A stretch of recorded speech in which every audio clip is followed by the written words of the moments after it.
Hello, welcome back.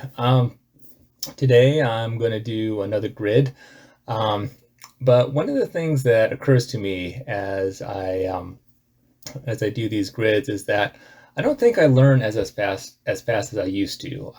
Being well into my 40s, getting pretty close to 50 right now.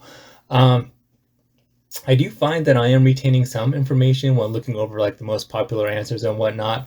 But I'm trying to think of up an experiment just to see like how much to track my improvement over time.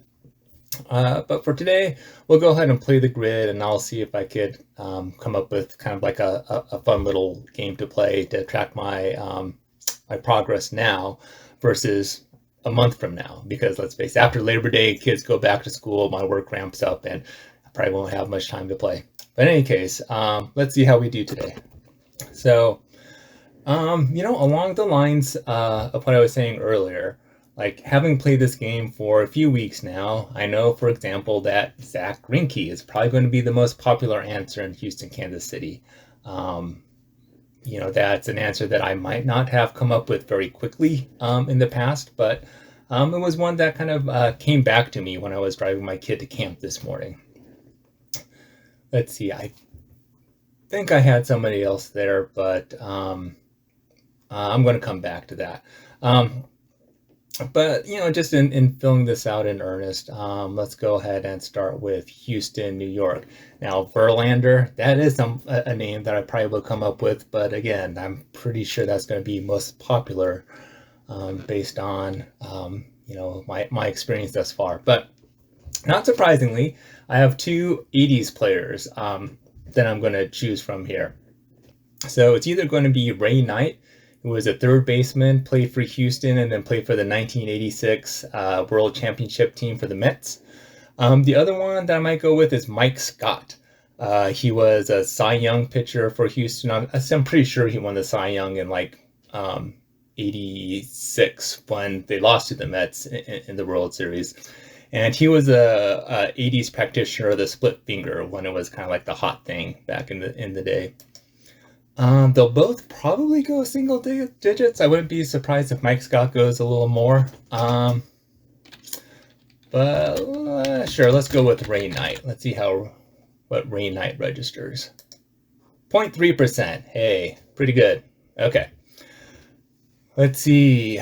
Yeah, Miami, Kansas City. I'm probably going to have to go with Jorge Soler there because I'm racking my brain, not coming up with much. I think that Mark Kotze is going to work here. I'm almost positive he played for Miami or Florida back then. And I'm pretty sure he played for the A's as well, being, of course, a center fielder that had some years as a starter, never really broke out big, though. There we go. Mark Kotze, 4%. Let's see. Florida, New York. Oh, Sterling Marte, right? That's another one that I learned. I think Mike Piazza played for Florida at some point. I know he played for the Mets. I want to say that Todd Zeile might be an answer here too.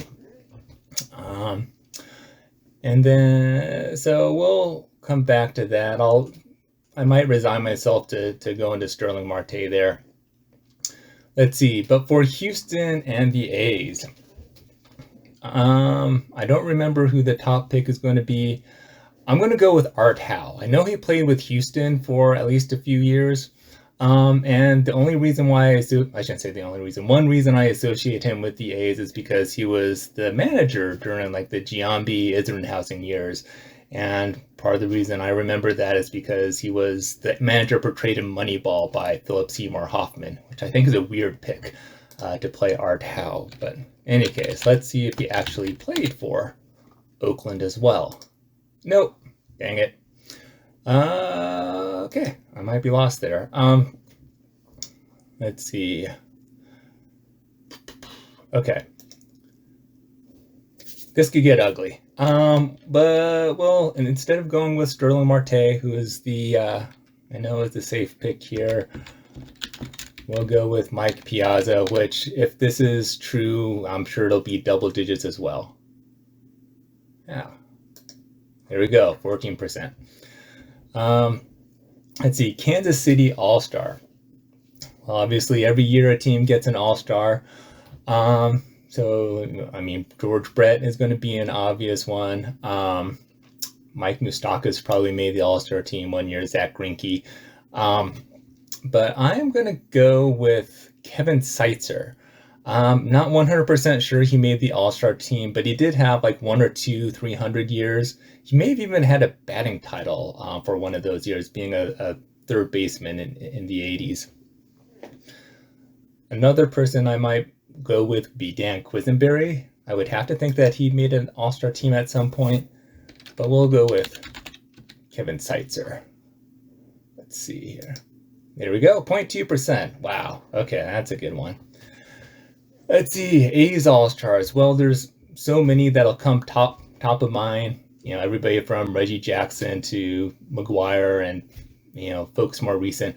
I wish I could think of a player that I knew made the All-Star team in like the, you know, the late 90s when the A's were really bad. You know, that would be like the Ben Grieve, Joe Carter years. But I think I'm going to go with Joe Rudi. I feel like Joe Rudi would have made an All-Star team. Being an outfielder and as one of the great 70s teams for the A's. 0.5%. Now, there's probably a lot of players that you could fill in there that would go for less than 1% who have pretty good careers, and Joe Rudi is one of them. Let's see, Mets All-Star. Yeah. Wonder Jesse Orosco probably made the All-Star team. Yeah, I think I'm going to play it pretty safe. I can't think of anybody terribly obscure to put here. So I'm probably going with, you know, the Dwight Goodens, Darryl Strawberry.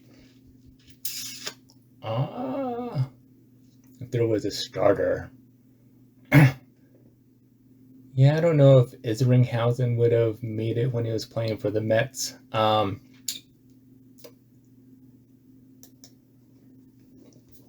right. So, New York Mets.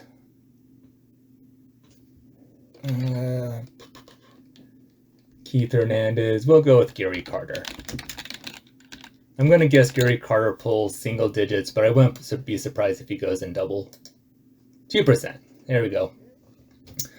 All right, 2 guesses. I'm not going to get the perfect grid. I am going to bring it home with the sure things. So this isn't going to be as fun. But we'll go with Zach Greinke here. No, not Zach Duke. It's Zach K. There it is. And then we'll go with 63%. Dang. Then we'll go with Jorge Soler here. Although, I'm trying to think. Did Nomo play for Miami? I feel like he played for Kansas City. But we'll go for Jorge Soler. All right.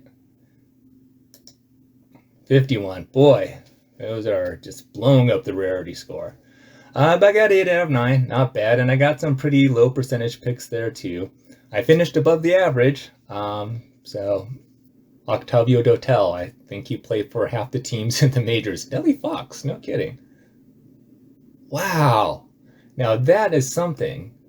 Played for the A's in the 40s and then the Astros in the 60s. That is one to put back the memory breaks. Phil Garner, yeah, he's a good player. Steve Henderson, he played for the Mariners. Okay, that's a good one. Oh, crap. No, never mind. Because, yeah, no Orlando Mercado. Dave Magadan. Okay. All right. Well, that was my grid for today. 8 out of 9, not bad. And truth be told, I probably was not going to get the Houston and the A's, but we'll go ahead and try again tomorrow. So I hope you guys got your immaculate grid for the day. But that's it for me. Okay, have a good day, everybody.